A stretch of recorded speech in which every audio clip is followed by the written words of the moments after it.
नीतीश कुमार ने क्या इस जहानाबाद में किया कि जहां भूमिहार का गांव होगा वहां सड़क नहीं बनेगा? लेकिन आप जब अति पिछड़ा को बनाते हैं तो भूमिहार लोग भाग जाते हैं कि हम वोट नहीं देंगे। हम भूमिहारों को भी अच्छी तरह से जानते हैं। अब मेरा तो बेटी का ब्याह है भूमिहार से हुआ है और बढ़िया से जानते हैं। आपका उम्मीदवार 4 बार आपका उम्मीदवार भूमिहार का जीतेगा, खराब होगा तो उसके लिए कहिएगा बढ़िया है। और मेरा उम्मीदवार 3 दिन 4 दिन आपका दरवाजा नहीं गया तो आप कहिए कि नहीं मेरा उम्मीदवार अच्छा नहीं है। लेकिन चुनाव के समय जात पात पर सब लोग दिल्ली बंबई कलकत्ता भाग गए। वैसे पार्टी नहीं चलेगा। हम भी कोई विदेश के नहीं हैं, हम भी जहानाबाद लोकसभा के हैं और जहानाबाद को नस नस हम भी जानते हैं। नीतीश कुमार के बेहद करीबी और बिहार सरकार के मंत्री अशोक चौधरी ने भूमिहार समाज के लोगों को खूब खरी खोटी सुनाई है। यहाँ तक कह दिया कि आने वाले 2025 के विधानसभा चुनाव में भूमिहार समाज के लोगों को कोई मान सम्मान नहीं दिया जाएगा। साफ तौर पर उनका इशारा लोकसभा चुनाव में उनके उम्मीदवार जो हार गए थे चंदेश्वर चंद्रवंशी, उनका गुस्सा भूमिहार समाज पर वो निकाल रहे थे और स्पष्ट तौर पर उनका कहना था कि हमारे उम्मीदवार को भूमिहार समाज ने वोट नहीं किया, जिसके कारण चंदेश्वर चंद्रवंशी जहानाबाद से नहीं जीत पाए, जो अति पिछड़ा से आते हैं। जब चुनाव आता है तो भूमिहार समाज के नेता लोग दिल्ली बम्बई चले जाते हैं और उन्होंने जदयू के उम्मीदवार को हराने का काम किया है, उन्होंने साफ शब्दों में कहा है। और इस बयान के बाद, इस बयान के आने के बाद देखिए भूमिहार समाज में गुस्सा देखने को मिल रहा है और जदयू में 2 फाड़ हो गया है। पूरा मामला क्या हम तफसील से आपको समझाते हैं। दरअसल नीतीश कुमार के बेहद करीबी नेता में से एक और बिहार सरकार के मंत्री अशोक चौधरी जहानाबाद गए थे, जहां पर जदयू का एक कार्यालय खुल रहा था। उस कार्यालय समारोह में उन्होंने मंच पर एक ऐसा बयान दे दिया। इस बयान के बाद बिहार की राजनीति में तहलका मच गया है।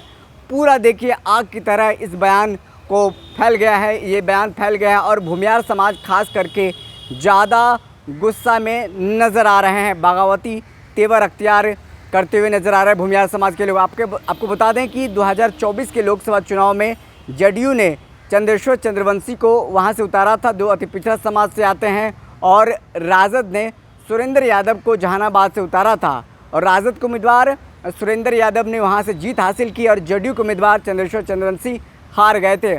और इस हार का ठिकरा अशोक चौधरी भूमिहार समाज पर फोड़ते हुए नज़र आ रहे हैं और उन्होंने साफ शब्दों में कहा है कि हम इस जाति को जानते हैं, ये जाति कैसी है, क्योंकि उन्होंने अपनी इशारों में कहा है कि अपनी बेटी का शादी इसी जाति से किया है। लेकिन फिर भी देखिए दगाबाजी इन्होंने किया है। जिस तरीके से उनके जो उम्मीदवार हैं लोकसभा चुनाव में हार गए थे, इस हार का ठिकरा उन्होंने सारा भूमिहार जाति पर फोड़ दिया है कि इनके लोगों ने वोट नहीं दिया और इस जाति को हम अच्छी तरह से जानते। सबसे पहले अशोक चौधरी का वो बयान सुनाते हैं, जिस बयान के बाद बिहार की राजनीति में आग लग गया और आग की तरह देखिए किस तरीके से इनका बयान असर करता हुआ भूमिहार समाज में नजर आ रहा है।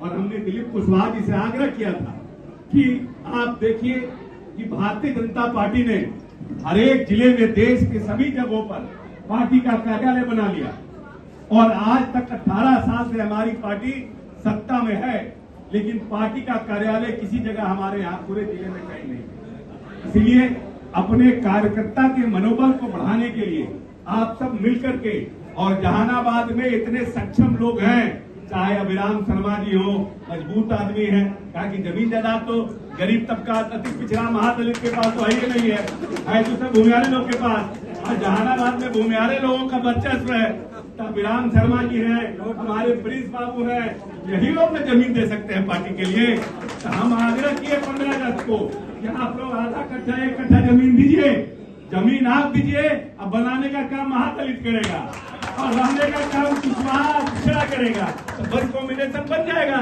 लेकिन अभी तक सुखुबाहट नहीं हुआ है, लेकिन बोल रहे हैं, कर रहे हैं। तो देखिए कब करते हैं। और आप सब लोग जो लोग आए हैं उन सब लोगों के लिए कहते हैं कि जिस तरह से चंद्रवंशी जी चुनाव लड़े, पार्टी के बहुत से साथी जो पार्टी में थे और पार्टी में मजबूती के साथ थे, जिनको पार्टी ने भी बहुत कुछ दिया, लेकिन चुनाव के समय जात पात पर सब लोग दिल्ली बंबई कलकत्ता भाग गए। वैसे पार्टी नहीं चलेगा।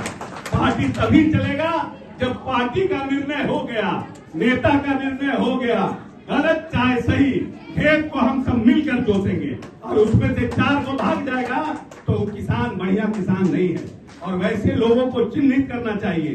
अब दोबारा वैसे लोग अगर पार्टी में फिर घूम फिर कर रहे हैं तो उसका भी विरोध होना चाहिए।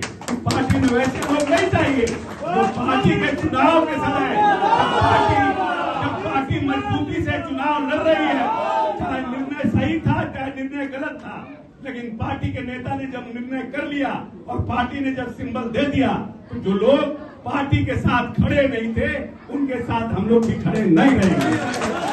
दूसरी बात, इस पार्टी का वही लोग सिपाही है जो पार्टी के साथ मजबूती से दुख और सुख में खड़ा रहता है। और हमारा नेता, हम गर्व से कहते हैं कि मेरा नेता मेरा अभिमान। हम गर्व से कहते हैं हम नीतीश कुमार के जनता दल यूनाइटेड के सिपाही हैं, जिसने पूरी तरह से मूल चूर रूप से बिहार को बदलने का काम किया है। लेकिन कुछ लोग जात पात की राजनीति करके, नीतीश कुमार ने क्या इस जहानाबाद में किया कि जहां भूमिहार का गांव होगा वहां सड़क नहीं बनेगा? लेकिन आप जब अति पिछड़ा को बनाते हैं तो भूमिहार लोग भाग जाते हैं कि हम वोट नहीं देंगे। कहा नहीं दीजिएगा भाई, काम तो आपके यहाँ भी हुआ है, काम तो आपके यहाँ भी हुआ है। अभिराम शर्मा और राजू जी के छोड़ करके हम कोई बढ़िया बड़ा भूमिहार का नेता नहीं देखे जो वोट मांग रहा था चंद्रवंशी जी के लिए। हम लोग जब दरवाजे घूमते थे तो कहते थे कि चंद्रवंशी जी को वोट, आपका उम्मीदवार 4 बार आपका उम्मीदवार भूमिहार का, आपका उम्मीदवार 4 बार आपका उम्मीदवार भूमिहार का जीतेगा, खराब होगा तो उसके लिए कहिएगा बढ़िया है। और मेरा उम्मीदवार 3 दिन 4 दिन आपका दरवाजा नहीं गया तो आप कहिए कि नहीं मेरा उम्मीदवार अच्छा नहीं है। ये कैसे बात चलेगा? मोदी राजनीति थोड़ी होती है। राजनीति करना है असूल के साथ राजनीति करिए, राजनीति करना है वजूद के साथ राजनीति करिए और मुद्दों पर राजनीति करिए। हमारा नेता ने जब निर्णय कर लिया तो हम उस आदमी के साथ खड़े, खराब हो चाहे अच्छा। निर्णय का विरोध सिंबल के पहले कर सकते हैं, लेकिन सिंबल लेने के बाद हम निर्णय का विरोध नहीं कर सकते हैं। इसका मतलब कि आप नेता के अनुशासन से चलते नहीं है। आज नेता हमको मंत्री बनाया, कल हमको नेता मंत्री से हटा देगा तो हम नीतीश कुमार के खिलाफ गाली देने लगेंगे, तब तो मेरा क्या वैल्यू रह जाएगा? तो जो सिर्फ पाने की राजनीति में नीतीश जी के साथ रहते हैं, वैसे लोगों से भी होशियार रहने की जरूरत है। जीवन भर हम आपके साथ हैं, लेकिन आपको कुछ नहीं मिला तो नीतीश जी को हम गाली देने लगे। ऐसे नेता की अब आवश्यकता नहीं है। हमको वैसे कार्यकर्ता चाहिए, वैसे नेता चाहिए जो सुख और दुख सब में नीतीश जी के निर्णय के साथ मजबूती से खड़े रहेंगे। और हम सभी कार्यकर्ताओं को कहना चाहते हैं कि हम भी कोई विदेश के नहीं हैं, हम भी जहानाबाद लोकसभा के हैं और जहानाबाद को नस नस हम भी जानते हैं। मेरे पिताजी 52-57 में जहानाबाद से मिले हुए थे, 52-57 में, और कोसी से मिले हुए थे। तो हम भूमिहारों को भी अच्छी तरह से जानते हैं। अब मेरा तो बेटी का ब्याह है भूमिहार से हुआ है, तो और बढ़िया से जानते हैं। तो इसीलिए राजनीति जब करना है, राजनीति अपने जगह पर है, व्यक्तिगत रिश्ते अपने जगह पर है, नेता अपने जगह पर है। जब नेता के साथ है तो पूरी शिद्दत से, पूरी ईमानदारी से और पूरा प्यार हम प्रयास करेंगे। मेरा प्रयास कामयाब नहीं हुआ कोई बात नहीं है, कम से कम हम अपने आंख के सामने ग्लानि तो नहीं महसूस करेंगे कि हमने नेता के निर्णय के साथ खड़े नहीं रहे। जो लोग कलकत्ता, दिल्ली, मद्रास घूम रहे थे चुनाव में, वो लोग अगर चाहते हैं कि अब हम नेता के कंधा पर करके विधानसभा पार करेंगे, ऐसा गलत बात है, ये सब नहीं चलेगा। और हम आप सबसे इतना ही कहेंगे कि पूरी मदद करके, पूरी शिद्दत के साथ, नीतीश कुमार ने कभी भी जात के नाम पे राजनीति नहीं की, नीतीश कुमार ने कभी भी धर्म के नाम पे राजनीति कही। यह बिहार 118 नरसंहार का बिहार था जब नीतीश कुमार को यह बिहार मिला था। पूरा अरवल, जहानाबाद, मध्य बिहार, गया पूरी तरह से जाति उन्माद से लहूलुहान था। वैसे हालात में बिहार नीतीश कुमार को मिला था और पूरी तरह से बिहार में नक्सल एक्टिविटी अपने चरम पर था। और नीतीश कुमार ने अपनी सूझबूझ से एक भी नरसंहार 18 साल के कार्यकाल में नीतीश कुमार पे जातीय नरसंहार का कोई एक छींटा भी नीतीश कुमार को नहीं पड़ा है। एक भी नक्सल एक्टिविटी, एक भी नक्सल उपद्रव नीतीश कुमार के राजपाट में नहीं हुआ है, क्योंकि नीतीश कुमार ने जो पंचायती राज व्यवस्था थी उसमें अति पिछड़ों को, महादलित को, महिलाओं को आरक्षण देके दुख धारा में सबको जोड़ने का काम किया है। इसीलिए नेता वही होता है जो आने वाले भविष्य को देखता है।